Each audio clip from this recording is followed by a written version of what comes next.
Hi, hello viewers. Welcome to my channel Chai with Varu. Welcome to a very interesting episode in my channel today. Hi, hello viewers. Welcome to my channel Chai with Varu. I'm super excited to introduce to you all my very dear friend whom I'm meeting after like 15 years. She's my college friend who's an HR professional and a finance professional for over 20 years. And right now she's a HR head in a very reputed firm, and also she's following her passion as a counselor and working very hard towards her goal as a counselor too. And she's doing a genetic brain profiling counseling, which is very unique method, and so I like to know what it is. And so she's here to share her counseling methods to us viewers. So let's get started. Hi Rachna. Hi, Meryl. It's great to meet. I'm so happy to be part of Chai with Varu. It's been a long time. I keep seeing your videos, and it's so energetic. In fact, Wow. I was thinking I want to have more fun with Varu than Chai with Varu. So that's my idea today, and sharing whatever I know. That's very interesting. I'm super glad to meet you after so many years. It's so much nice chatting with you after a long time. So how have you been? I've been doing great. It's like you've introduced me. I'm part of an organization as an HR professional, and I like to help people and I counsel them. That's my passion. So I follow my passion by helping people, in various ways. So I do, as you rightly said, I do something called genetic brain profiling. So the concept of genetic brain profiling is, based on the fingerprints, I help people understand their brain pattern. Like how do they think and why do they do certain ways they do. Wow, that's interesting. How a person's brain works. How can you say about just by fingerprints? So our fingerprints are connected to our brain. So the fingerprints get formed in the womb and as early as fifth month in the womb. And they don't change for lifetime. Yeah, the size may expand, but the pattern does not change. That's amazing. And so each fingerprint is connected to one part of the brain. Like right hand is connected to the left brain, and left hand is connected to the right brain. Okay. And then, so if you see a thumb finger, it helps us how we execute things. And the index finger helps us understand how we think. The middle finger helps us understand how much body energy we have, and the ring finger helps us understand our auditory energy, and the little finger helps us understand our visual energy. So Rachna, I like to know, does GBP help children too? Is this GBP, the genetic brain profiling, done for small age children group? And with what age group is it done? Does it help in their learning difficulties and etc.? Yes, so we do it as early as the age 2. We can do it as soon as they're born, but we will not be able to do much with that input. So we do it at the age of 2. And learning difficulties sometimes. So what happens if the kids' kinesthetic energies are less? See, that is what develops first. So what is the first action the kid does? It is by practically doing building blocks, and fine motor. So gross motor skills and fine motor skills are the first things which a kids develop. Yes, So yes. if that energy is either too high or too low, then it is interpreted that the kid has a learning difficulty. Oh, that's when you get to know it. Yeah, so if we are able to see that this is the reason, then we can nurture in such a way that they don't have a learning difficulty. Okay. So most of the issues, if they are not too deep, we are able to find out, identify from the genetic brain profiling report, and guide the parent in such a way that they use a different approach to guide their children in the learning process. Some kids' auditory energies are very good, so they don't want to actually do something physically. So then we say, okay, why don't you tell them by sound therapies?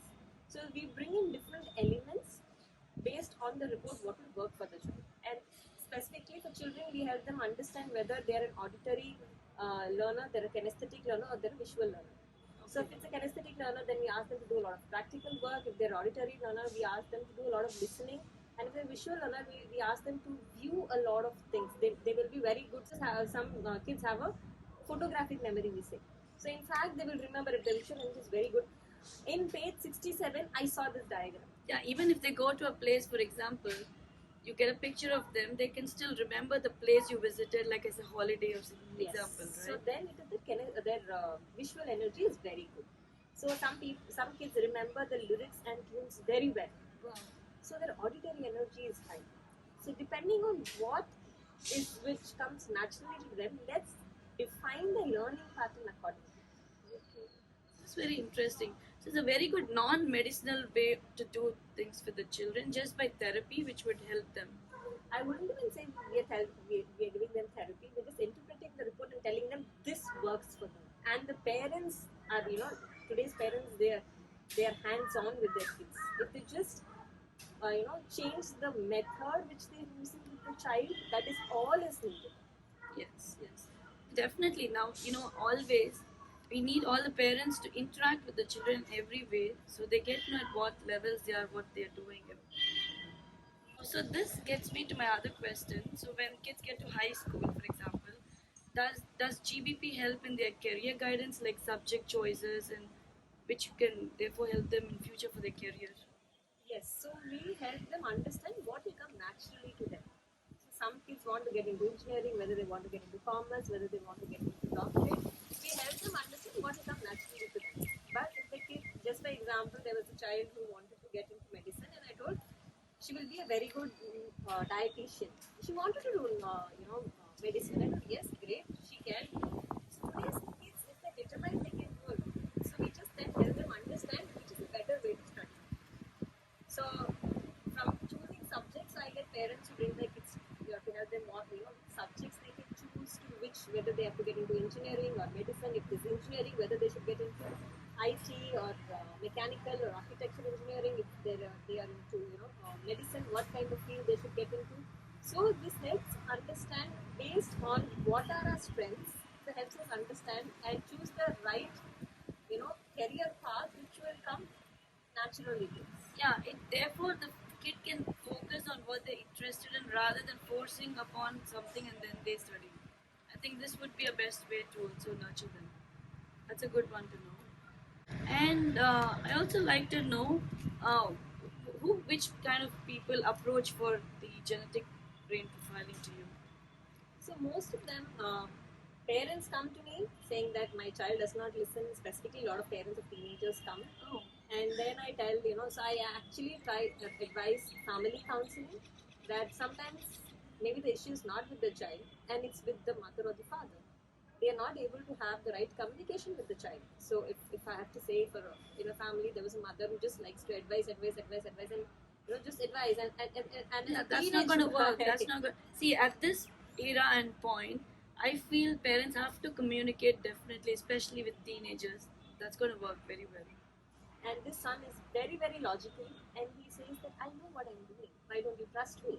Right. So, then I sometimes tell the father to step in and have those logical conversations and leave emotional conversations with the mother. So I kind of split the responsibilities of the child to the father and the mother.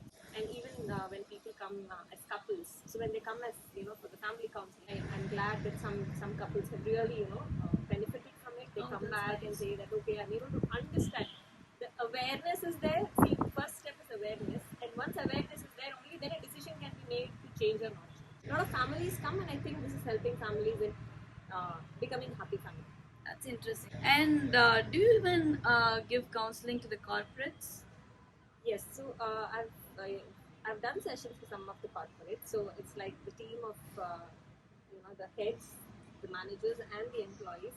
We've done for a couple of organizations, and what happens is the managers get a better understanding of the team, and also it's not that you can change the JD of the role, but give them some responsibilities which they enjoy. Suppose if I say, okay, this person likes to interact with people, so if there is a project which involves interacting with people, this person might be given that project.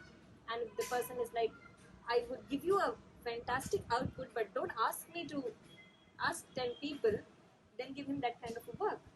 So every team has a different kind of work. So once the manager understands the strengths and weakness and in which area, a person is very strong in strategy. So he might be a junior person, but just getting It's an okay. input. It's best to allocate to the right person and getting the work done at the right time.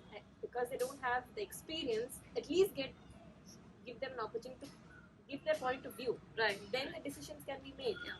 But when we know this person is good at this and this person will be able to do this better, there is a person who can do recruitment well, but he's into operations. And so when the HR sends a resume, why don't you ask him to do the first round of interview? So those kind of things, the person gets happy because he feels, okay, I've been valued for my strength, they are also motivated. Also, this helps in understanding what motivates a person, whether it's money, position, power, or recognition. So once you know what motivates an employee, it's good for you. And creates a positive environment in the work field itself. Yeah. So it's worked very well, and managers come back and say, yeah, this is help me understand my team better, and I'm able to allocate work accordingly. And the teams have come back and say that I think my manager is able to see what I want from the organization. That's always, we always want positive and beneficial outcomes, which is more required for the corporates. So, which is interesting to know that if they have benefited from it, it is good to know. And I have this very curious question. For example, when kids write these competitive exams and everything, you see there is this analytical, logical reasoning sections like just circle yes or no. Kid might be sick or not feeling good at the day of test, would not get better results. You cannot judge the child just with that. But I looked up online, and I was amazed to see that GBP, genetic brain profiling, gives 90% results of why the child is not able to succeed in any particular test like that. Do you think that's going to help? So what happens? There are a lot of factors which go into this. So a lot of times the kid has a lot of fear just before the exam, and that's the reason they follow. So if this is addressed, and some kids can study last minute, some kids can't study last minute. Yes. Right. So once we understand these differences, we are able to have those objective conversations with the child. And so also what happens during the psychometric test, this happens where the kids have been asked to say yes or no, whether I'm an introvert or an extrovert. The kid might not even know the exact meaning of an introvert or an extrovert, but they've asked questions and they tick. And the answers which you give at 30 changes when you are at 23 and when you are at 33 and 43. Yeah, definitely. As the maturity grows, it changes. But your pattern is not changing. Yes. So if you say in 13 I'm an extrovert, and in 43 you don't become an introvert. So GBP helps you understand that okay, this is your default design. It can be changed by nurturing, but there is a default. So we say what nature has given us and how we can nurture. So that is the reason when we say bring the kids at a younger age for a counseling session, so that you can nurture them in the areas which they need to develop.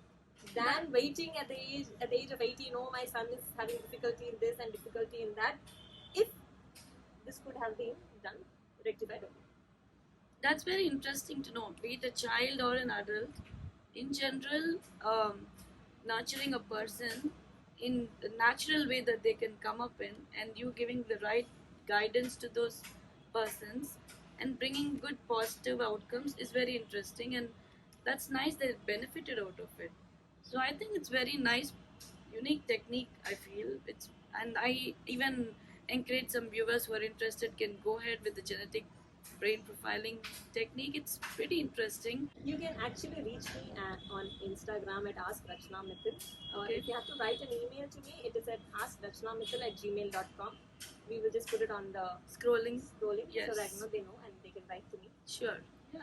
It's very fun, nice chatting with you and learning some new techniques and methods. Oh, it was really fun. It was not like an interview, it was just a casual conversation, and I'm looking forward to see more interviews with you. Sure, I would want to definitely thank you so much for your kind words, and thank you for taking out your time and coming over. Thank you so much, Rachana.